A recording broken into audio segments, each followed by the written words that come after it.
Meu pai olhou diretamente nos meus olhos e disse que eu era o erro mais estúpido que ele já havia cometido. Ele disse para eu pegar minha gravidez e sair da casa dele. Ele me deu 1 hora para encaixar 21 anos da minha vida no que eu pudesse carregar. E minha mãe, ela apenas ficou sentada à mesa de jantar, olhando para o seu purê de batatas como se contivesse os segredos do universo. 9 anos depois, eu estava parada no meu escritório, olhando para minha propriedade de 24,000 metros quadrados em um condomínio de luxo em São Paulo, quando minha equipe de segurança ligou. Havia um casal mais velho no meu portão. Eles disseram que eram meus pais.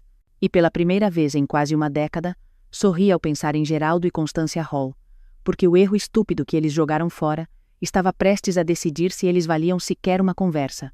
Meu nome é Fênix Hall. Eu tinha 21 anos quando meu mundo desabou.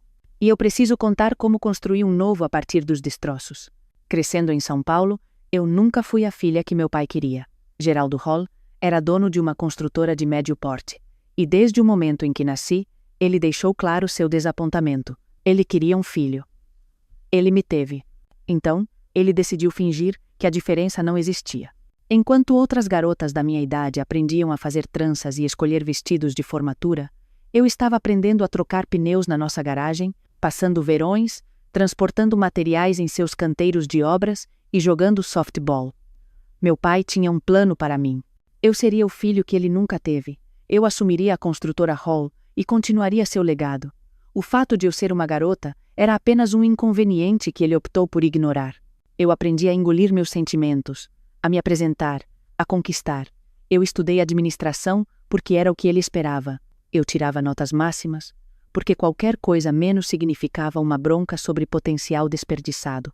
Eu me tornei uma perfeccionista, sempre buscando uma aprovação que nunca vinha. Minha mãe, Constância, era um tipo diferente de problema. Ela não era cruel, ela estava apenas ausente em todos os sentidos importantes. Ela flutuava pela nossa casa como um fantasma, nunca discordando do meu pai, nunca me defendendo, nunca causando uma única onda. Eu costumava pensar que ela era fraca. Mais tarde, percebi que ela simplesmente havia feito sua escolha há muito tempo, e essa escolha era o conforto acima da coragem. Eu conheci Thales. Olhando para trás agora, eu deveria saber que qualquer homem cujo sorriso pudesse convencer você de que o céu era verde, estava provavelmente mentindo sobre a cor de todo o resto também. Mas eu tinha 21 anos, e estava desesperada para ser amada por alguém que realmente me visse como uma mulher. Então, quando este belo representante de vendas farmacêuticas de 24 anos começou a falar sobre nosso futuro, como se já estivesse escrito nas estrelas, eu acreditei em cada palavra. Casamento, filhos, uma casa com cerca branca. Depois de 21 anos sendo informada de que eu não era suficiente, aqui estava alguém que me fazia sentir que eu era tudo. Eu me apaixonei perdidamente. 8 meses após o nosso relacionamento, descobri que estava grávida. Aterrorizada, não começa a cobrir o que senti. Mas Thales parecia feliz. Ele falava sobre nomes de bebês, sobre cores de berçário. Eu me permiti acreditar nele. Eu me permiti ter esperança. Esse foi meu primeiro erro. Thales começou a ficar distante. Ocupado com o trabalho, ele dizia. Viajando mais, ele dizia. Eu reprimi minhas preocupações porque precisava que o conto de fadas fosse real. Meu segundo erro foi contar aos meus pais. Eu planejei anunciar minha gravidez no jantar de domingo. Thales deveria estar lá comigo, mas cancelou de última hora. Emergência de trabalho, ele alegou. Então sentei-me sozinha em frente a Geraldo e Constância Hall. Empurrei a comida no meu prato e finalmente disse as palavras que mudariam tudo. O rosto do meu pai passou por vários estágios. Confusão primeiro, depois descrença, depois algo frio e duro se instalou em suas feições. Minha mãe apenas congelou, o garfo a meio caminho da boca. Geraldo não gritou no início. Isso teria sido mais fácil. Em vez disso, ele falou naquela voz baixa e controlada, que era de alguma forma pior do que qualquer grito. Ele falou sobre os planos dele para mim, sobre como eu deveria assumir a empresa, sobre como uma filha solteira e grávida destruiria sua reputação na comunidade empresarial. Então o silêncio se quebrou. Ele se levantou tão rápido que sua cadeira caiu para trás e se chocou contra o chão de madeira. O som me fez estremecer como um tiro. E então ele disse palavras que eu carregarei comigo até o dia em que morrer. Ele disse que eu era apenas um erro estúpido de seu passado. Ele disse que deveria ter tentado novamente para ter um filho em vez de perder tempo comigo. Ele me disse para pegar minha gravidez e sair da casa dele. Eu olhei para minha mãe, implorei a ela com os olhos para dizer algo, qualquer coisa, para me defender apenas desta vez. Ela olhou para o purê de batatas como se fosse a coisa mais fascinante que já tinha visto. Geraldo me deu 1 hora. Eu arrumei 2 malas com as mãos trêmulas. 21 anos de existência espremidos no que coubesse. Minha mãe não veio ao meu quarto. Não ofereceu ajuda. Não se despediu. Saí pela porta da frente e nunca olhei para trás. No meu carro, liguei para Thales. Nenhuma resposta. Liguei novamente. Caixa postal. Eu enviei um texto com dedos trêmulos dizendo a ele que meu pai havia me expulsado, dizendo que eu precisava dele. 3 horas esperei por uma resposta. 3 horas sentada em um estacionamento escuro, olhando para a tela do meu telefone como se contivesse todo o meu futuro, rezando para que o conto de fadas sobrevivesse apenas mais um pouco. Então a mensagem dele chegou, e o que restava do meu pequeno coração ingênuo se estilhaçou em pedaços tão pequenos que eu não tinha certeza se conseguiria encontrá-los todos. A mensagem de Thales.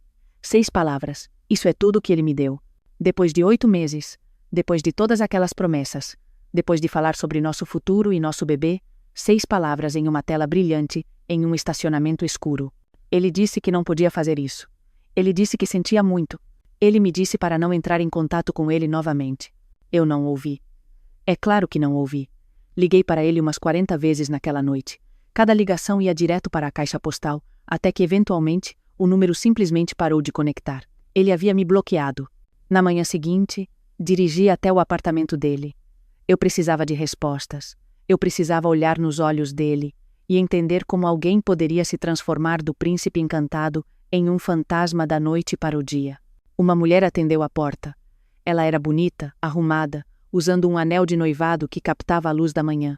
O nome dela era Lúcia, e ela estava noiva de Thales há 2 anos. 2 anos. Enquanto Thales sussurrava promessas no meu ouvido, ele estava voltando para uma noiva que não tinha ideia de que eu existia. Eu era a outra mulher em uma história da qual eu nem sabia que fazia parte. Lúcia e eu apenas nos encaramos por um momento. 2 mulheres percebendo que estávamos amando a mesma mentira. Então Thales apareceu atrás dela, e a máscara finalmente caiu. Não havia mais charme, nem calor. Ele olhou para mim como se eu fosse um inconveniente, uma bagunça que ele precisava limpar. Ele me disse para resolver meu problema e bateu a porta na minha cara. Eu deveria ter visto os sinais. O homem fazia viagens de trabalho para locais supostamente exóticos, mas nunca voltava com um bronzeado ou uma única fotografia. Então lá estava eu, 21 anos, grávida, deserdada e largada no espaço de 24 horas. Eu tinha 847 na minha conta poupança. Meu pai já havia ligado para todos os parentes que tínhamos, envenenando o poço antes que eu pudesse sequer pedir ajuda. Encontrei um quarto em uma pensão em Osasco. Cheirava a mofo e sonhos desfeitos, mas custava 60 por semana, e era tudo o que eu podia pagar. Eu trabalhei em 3 empregos. Manhãs em uma padaria, começando às 4 da manhã, coberta de farinha e exaustão. Tardes em uma lavanderia, passando as roupas de outras pessoas enquanto as minhas se desfaziam. Noites em um call center, levando bronca de estranhos até às 10 da noite. Aos 6 meses de gravidez, desmaiei durante meu turno no call center. Acordei em um hospital com um médico me dizendo que eu estava me matando e matando meu bebê. Ele disse que eu tinha que desacelerar ou eu a perderia. Eu larguei 2 dos meus empregos. Sobrevivi com uma renda, vale alimentação e um nível de ansiedade que provavelmente deveria ter seu próprio CEP. Minha filha nasceu em abril. Eu a chamei de Íris, em homenagem à flor e à deusa dos arco-íris, porque ela era a única cor que restava no meu mundo cinza. Ela veio a esta vida em uma sala de parto sem família, esperando lá fora, sem pai, sem avós ansiosos para segurá-la. Apenas eu, exausta e aterrorizada, e mais apaixonada do que nunca. Eu segurei Íris nos meus braços, esta humana minúscula e perfeita, que não havia feito nada de errado a não ser existir, e fiz uma promessa a ela. Jurei que ela nunca saberia como era ser indesejada. Meu pai, enquanto isso, estava ocupado me apagando da existência. Ele disse a todos em São Paulo que eu era problemática, fazendo escolhas ruins. Amigos antigos da família atravessavam a rua para me evitar. Ex-colegas de faculdade pararam de retornar minhas mensagens. Eu descobri por meio da postagem acidental de um primo nas redes sociais que eu havia sido cortada de todas as fotos de família. 21 anos de aniversários, feriados e formaturas. E eu não aparecia mais em nenhuma delas. Mas aqui está a coisa sobre o fundo do poço. Uma vez lá, não há para onde ir a não ser para cima. A ferida que cortava mais fundo não era a raiva do meu pai, era o silêncio da minha mãe. Constância Hall, Havia assistido sua única filha ser jogada no mundo, grávida e sozinha. E ela não havia dito nada. Não havia feito nada. Não havia escolhido nada além do caminho de menor resistência. Alguns meses depois que Iris nasceu, escrevi uma carta para minha mãe. Derramei meu coração naquele papel. Contei a ela sobre a neta dela. Implorei a ela para conhecer Iris, para fazer parte da vida dela, para escolher o amor acima do medo apenas desta vez. A resposta dela veio 2 semanas depois. Um parágrafo. Ela disse que o pai achava melhor que eles seguissem em frente. Ela disse que sentia muito. Sentia muito. Aquela única palavra, tão pequena, fraca e inútil, foi pior do que o silêncio. Pelo menos o silêncio não fingia se importar. No primeiro aniversário de Iris, dei uma festa para ela em nosso minúsculo apartamento. Apenas nós duas. Um bolo da prateleira de desconto do supermercado e um único balão que encontrei em promoção. Eu estava exausta, quebrada, comendo bolo que tinha gosto de sobrevivência e fingindo que era doce. Mas minha filha sorriu para mim, aquele sorriso enorme, banguela, alegre, que não sabia nada sobre pais ausentes ou avós cruéis. E algo mudou no meu peito. Percebi que tinha 2 escolhas. Eu poderia passar o resto da minha vida me afogando em ressentimento, ou eu poderia construir algo tão grande, tão bem-sucedido, tão inegavelmente meu que a opinião dele se tornaria irrelevante. Eu nunca fui boa em me afogar. O ponto de virada veio de uma fonte inesperada. Uma mulher durona e viúva de 68 anos chamada Miriam Castellanos, que administrava uma empresa de gestão de propriedades em dificuldades e tinha 0 paciência para desculpas. Consegui um emprego de nível básico na empresa dela quando Iris tinha cerca de 18 meses, arquivando papelada, atendendo telefones. Mas Miriam percebia as coisas. Ela percebeu que eu ficava até tarde, sem ser solicitada. Ela percebeu que eu pegava erros em contratos que haviam passado despercebidos por todos. Ela notou que eu tinha o tipo de fome que vem de não ter nada e ter tudo a provar. Um dia, ela me chamou em seu escritório e me perguntou o que eu queria fazer da minha vida. Eu disse a ela que queria nunca mais ser impotente. Ela assentiu como se essa fosse a única resposta aceitável e começou a me ensinar tudo o que sabia. Miriam havia construído sua empresa do zero depois que o marido morreu. Ela entendia a sobrevivência. Ela entendia o que significava ser subestimada. Eu descobri que tinha um dom para o mercado imobiliário. Não o tipo de vendas chamativas, mas algo mais valioso. Eu podia olhar para uma propriedade negligenciada, um prédio que todos os outros viam como uma causa perdida, e ver exatamente o que poderia se tornar. Eu via potencial onde outros viam decadência. Era como meu superpoder, exceto que, em vez de uma capa, eu usava sapatilhas sensatas e determinação. Eu consegui minha licença imobiliária enquanto trabalhava em tempo integral e criava Iris sozinha. Eu estudava às 2 da manhã, livros didáticos espalhados pela mesa da minha cozinha. Eu falhei no meu primeiro exame simulado e chorei no banheiro por 20 minutos. Então sequei os olhos e estudei mais. Quando passei naquele exame de licenciamento, segurei o certificado nas mãos e solucei. Não lágrimas tristes, lágrimas de sobrevivente. Minha primeira venda foi um pequeno condomínio que estava parado no mercado há 8 meses. Ninguém o queria. Eu o preparei eu mesma e vendi em 3 semanas. Minha comissão foi de R$3.200, mais dinheiro do que eu havia visto em 2 anos de luta. Lembro-me de depositar aquele cheque e apenas olhar para o saldo do meu banco, sentindo algo que eu não sentia desde antes das palavras do meu pai destruírem tudo. Eu senti esperança. Miriam me promoveu, deu-me mais listagens, começou a me tratar menos como uma funcionária e mais como uma protegida.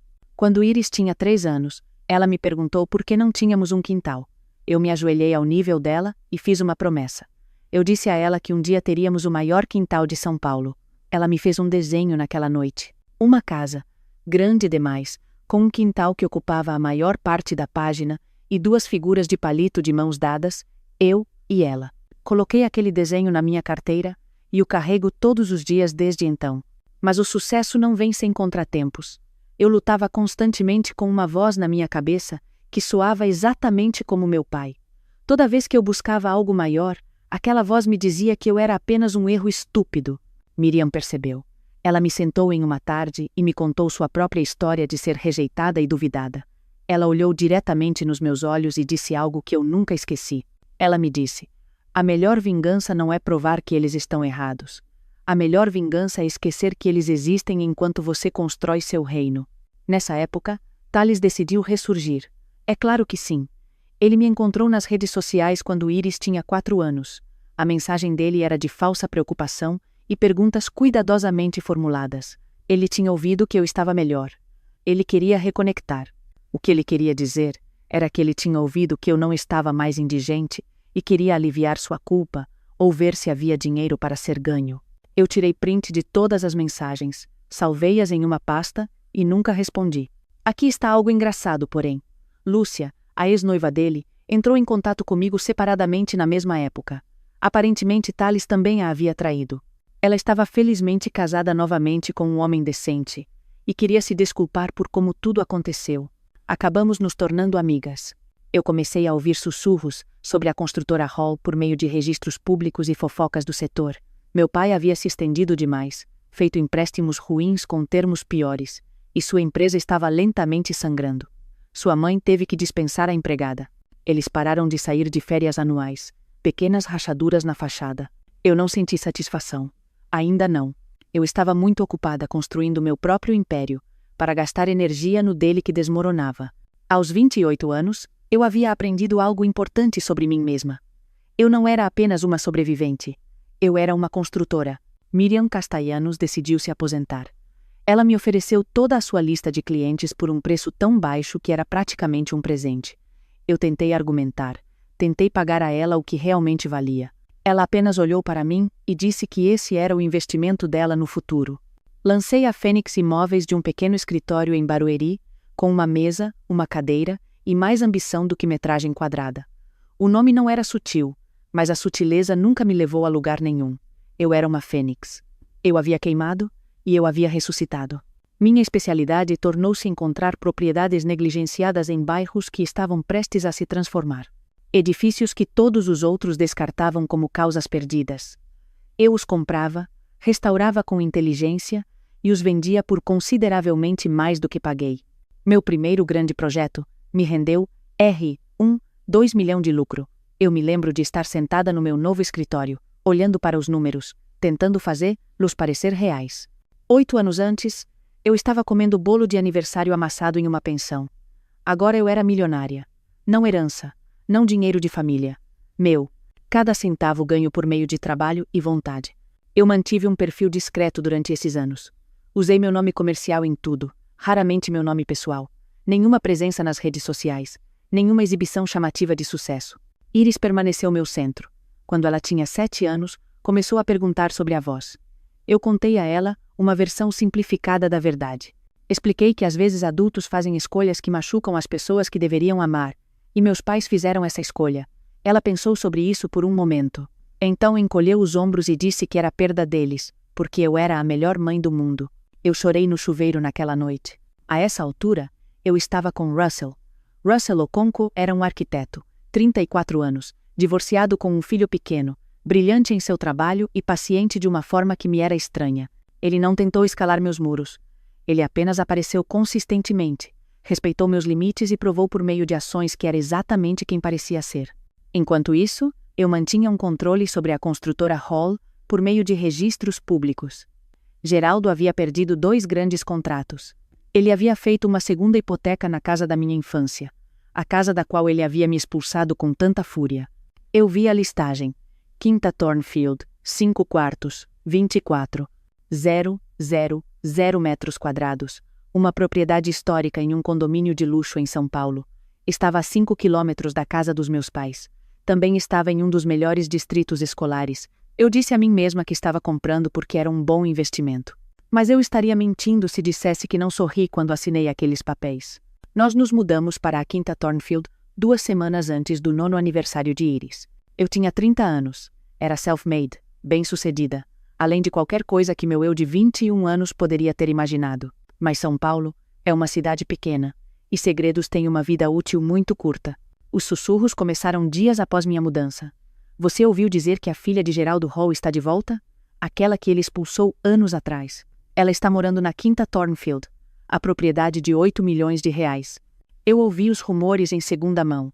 Todos sabiam, exceto aparentemente Geraldo e Constância Hall. Eles existiam em sua própria bolha de negação. Constância descobriu primeiro, no seu clube de bridge. Alguma amiga bem-intencionada perguntou se ela estava animada por ter Fênix de volta à cidade, por ter acesso à neta dela. Constância aparentemente ficou pálida como papel e se desculpou cedo. Eu só posso imaginar a cara de Geraldo quando ele percebeu que seu erro estúpido, a filha que ele havia jogado fora como lixo, agora estava morando em uma casa que ele nunca poderia pagar. A filha que ele havia apagado das fotografias valia mais do que ele jamais seria novamente. Geraldo não acreditou no início. Ele pesquisou a Fênix Imóveis obsessivamente. Encontrou o portfólio, os prêmios, o reconhecimento do setor. Encontrou fotos minhas em conferências, apertando as mãos de prefeitos e incorporadores, parecendo nada com a garota chorando a quem ele havia dado uma hora para arrumar a vida. Sábado de manhã, o telefone tocou. Eu estava no meu escritório, revisando planos para um novo projeto de desenvolvimento, bebendo café e aproveitando o silêncio. Iris estava brincando no jardim com o filho de Russell. Minha equipe de segurança ligou. Eles me informaram que havia um casal mais velho no portão principal. O casal alegava ser meus pais e solicitava a entrada na propriedade. Meu coração parou. Então começou de novo, mais rápido do que antes. Eu olhei pela janela para Iris, minha filha, feliz e inocente. Eu disse à segurança para informá-los que eu estaria lá em breve. Então eu os fiz esperar 47 minutos. Eu adoraria dizer que não foi mesquinhez, que eu realmente precisava daquele tempo para me recompor. E isso era parcialmente verdade. Mas eu estaria mentindo se dissesse que não houve alguma satisfação em saber que Geraldo Hall estava parado do lado de fora de um portão esperando permissão para entrar, enquanto sua filha levava o tempo que quisesse para decidir se ele valia o esforço. Quando finalmente desci até o portão, eu os vi claramente pela primeira vez em 9 anos. Geraldo havia envelhecido mal. O estresse da ruína financeira estava gravado em seu rosto. Constância estava um pouco atrás dele, menor e mais frágil do que eu lembrava. Os olhos dela estavam vermelhos, como se ela tivesse chorado recentemente. Geraldo tentou sorrir quando me viu. Foi a coisa mais patética que já testemunhei na minha vida. Este homem que havia gritado comigo, que havia me chamado de erro estúpido, que havia me dado 60 minutos para me apagar de sua existência, estava agora tentando parecer caloroso e paterno. Ele começou a falar imediatamente, nem esperou que eu falasse. As palavras saíram de sua boca sobre família, mal-entendidos, águas passadas e seguir em frente. Ele falou sobre como estava orgulhoso do que eu havia construído. Orgulhoso. O homem que me disse que eu era inútil estava agora reivindicando orgulho no meu sucesso. Constância não disse nada. Ela apenas olhou para a propriedade atrás de mim, para os jardins, para a evidência da vida que a filha havia construído. Sem qualquer ajuda dela, deixei Geraldo terminar seu discurso. Quando ele finalmente parou de falar, eu falei pela primeira vez. Eu não gritei. Eu havia imaginado este momento por anos, e na minha imaginação, eu sempre gritava, liberando toda a dor e raiva. Mas parada ali, olhando para aquele homem diminuído, senti algo inesperado. Calma. Eu disse a ele que ele havia me chamado de erro estúpido, que ele havia me dito que eu não era nada, que ele havia me apagado das fotos de família como se eu nunca tivesse existido. Lembrei a Constância que ela havia me escrito uma carta escolhendo o conforto dele em vez da própria neta.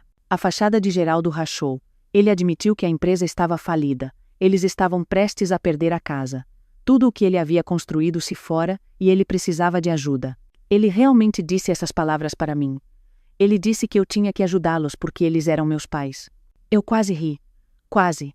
Porque aqui estava o homem que havia se recusado a ser meu pai quando eu precisava dele, exigindo que eu fosse filha dele agora que ele precisava de mim.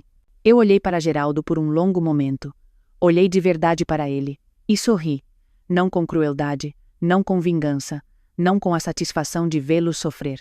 Eu sorri porque percebi, parada ali na frente da minha linda casa, com o riso da minha filha ao fundo, que eu não precisava de mais nada deles, nem da aprovação deles, nem do arrependimento deles. Eu disse a Geraldo que não ia ajudá-lo, não porque eu quisesse que ele sofresse, mas porque eu não lhe devia nada. A dívida entre nós estava quitada no momento em que saí pela porta dele. Eu disse a ele que tinha uma filha que nunca soube o que era ser indesejada. Esse era o meu legado. Não salvar pessoas que me jogaram fora, no meu ponto mais baixo. Então me virei para Constância especificamente. Eu disse a ela que ela poderia tê-lo deixado. Ela poderia ter me escolhido. Ela poderia ter sido uma mãe quando importava. Ela não o fez. Esse era o direito dela. A escolha dela a ser feita. E esta era a minha. Geraldo tentou a raiva primeiro. Levantou a voz. Tentou me fazer sentir culpada. Ela ricocheteou em mim como chuva em vidro. A raiva dele não tinha mais poder. Então ele tentou a culpa. Lembrou que eles eram velhos, que não tinham para onde ir. Eu não senti nada. A culpa que ele estava tentando invocar, havia sido queimada em mim anos atrás. Finalmente ele tentou algo que parecia quase remorso genuíno. A voz dele falhou. Os olhos dele ficaram marejados. Ele disse que sentia muito, que estava errado, que havia cometido o maior erro de sua vida. Tarde demais. 9 anos, tarde demais. Eu disse a ele que esperava que ele encontrasse a paz, mas que ele não a encontraria ali. Constância falou pela primeira vez desde que chegaram. A voz dela era pequena, mal um sussurro. Ela perguntou se poderia pelo menos ver Iris apenas uma vez, apenas para ver a neta. Por um momento, meu coração vacilou. Esta era minha mãe, a mulher que havia feito tranças no meu cabelo quando eu era pequena, antes de Geraldo decidir que era muito feminino. Então me lembrei da carta. Lembrei-me do sinto muito. Lembrei-me dos anos de silêncio. Eu disse a ela que Iris não sabia que ela existia, e disse que manter as coisas assim era a coisa mais gentil que eu poderia dar à minha filha. O rosto de Constância desmoronou. Geraldo a abraçou, ainda tentando manter alguma dignidade. Eles se foram lentamente. Eu os observei caminhar de volta para o carro, um veículo mais velho do que deveria. Eles foram embora. Fiquei no meu portão até que o carro deles desaparecesse na esquina, e me senti mais leve a cada centímetro de distância entre nós. Iris veio correndo alguns minutos depois. Ela perguntou quem eram aquelas pessoas. Eu olhei para minha filha, esta garota linda, feliz e confiante, que sabia que era amada todos os dias de sua vida, que nunca havia sido chamada de erro, que nunca havia sido feita para se sentir insuficiente. Eu disse a ela que não eram ninguém importante. E eu falava sério. Naquela noite, Russell veio para o jantar. Sentamos no jardim observando as crianças brincarem. Olhei para a minha vida, para a filha que eu havia criado sozinha nos anos mais difíceis, para o homem que havia conquistado minha confiança por meio da paciência e consistência, para a casa que pertencia inteiramente a mim. Nenhuma única peça veio de Geraldo ou Constância Hall, e é exatamente assim que deveria ser. Aqueles que jogam fora seus filhos não podem reivindicar seu sucesso. Eu me levantei das cinzas porque precisei. Meus pais nem sequer tentaram acender o fósforo.